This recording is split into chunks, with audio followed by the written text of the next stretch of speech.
More than 300 South Koreans arrested and detained following a raid at the Hyundai LG battery plant in Georgia last week are now back home after tense negotiations.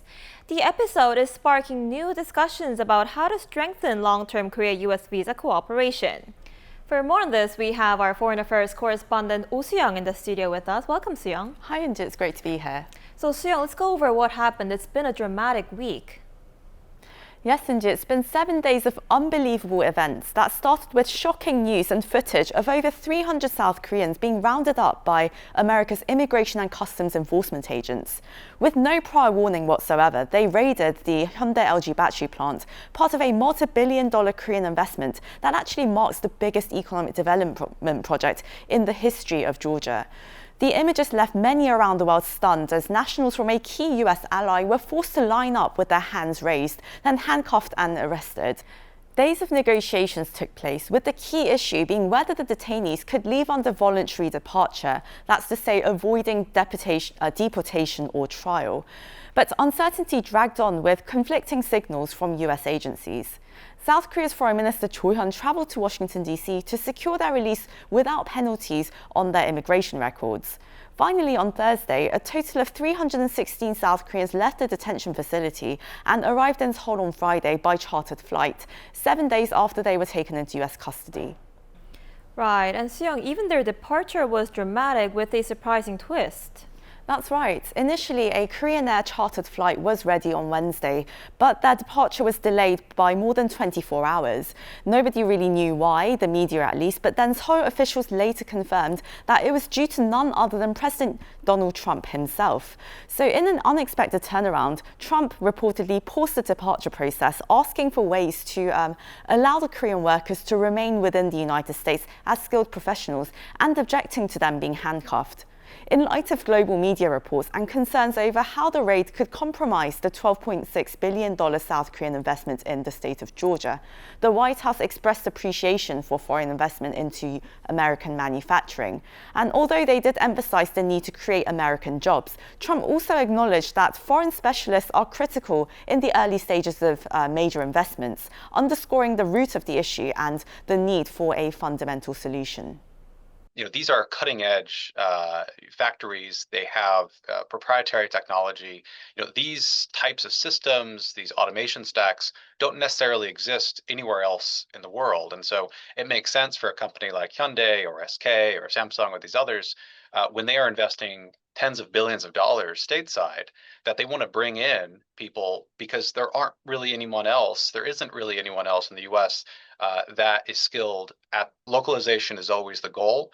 But there's currently a gap between a short-term work visa that allows these highly skilled technicians to come in, support these large FDI projects, get them off the ground. So visas are at the heart of this, right? South Korea has no dedicated visa track for professionals.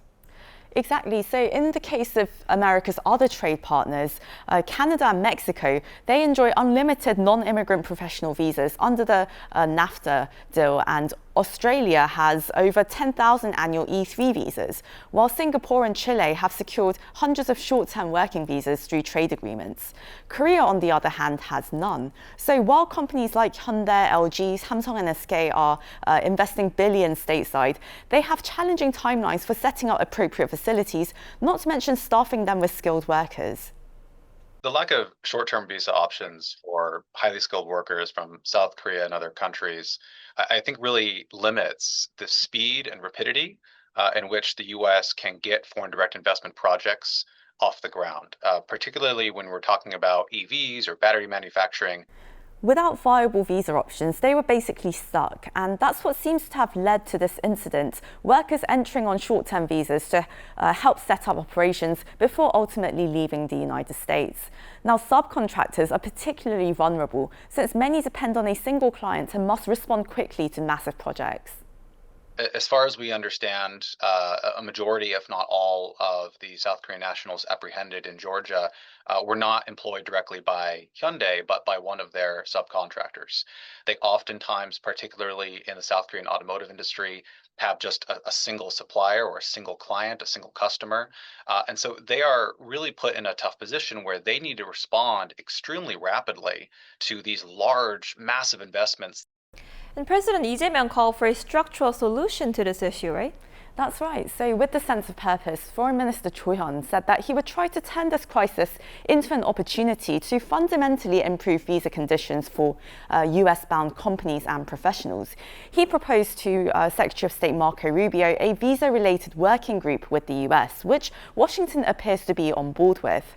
Seoul's through this group likely to push for new visa tracks that South Korean firms suggested when Minister Cho held a roundtable with the representatives of Samsung, Hyundai, LG, POSCO and SK earlier this week. First, a new E4 visa quota under the long-stalled Partner with Korea Act, which would allow up to 15,000 skilled Korean workers into the US each year. The legislation was introduced in 2013 after the Korea-US FTA took effect in 2011, but the act still hasn't passed through Congress. Korean firms would also like to see higher approval rates for the E2 Treaty Investor Visa for staff employed by Korean-invested plants in the United States.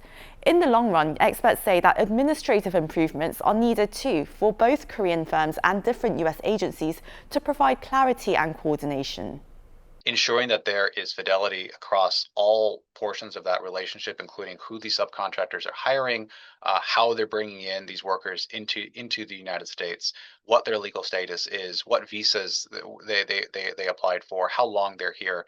Increased information sharing across all levels of a foreign direct investment project, I think is going to be really key to making sure that something like this doesn't happen again in the future. And so ensuring that the different agencies across the federal government, State Department, ICE, etc., are all coordinating and ensuring that there is a consistent message so that when a private sector Korean firm has a question about immigration, they get the same answer regardless of whether or not they're talking to the US Embassy in Seoul or the Department of Homeland Security here in DC. So beyond this immediate instance, both Seoul and Washington should aim to create frameworks for sustainable investment into the US. Hopefully that crisis has now ended in opportunity. All right, thank you for the wrap-up today, Seung. We appreciate it. Thanks for having me.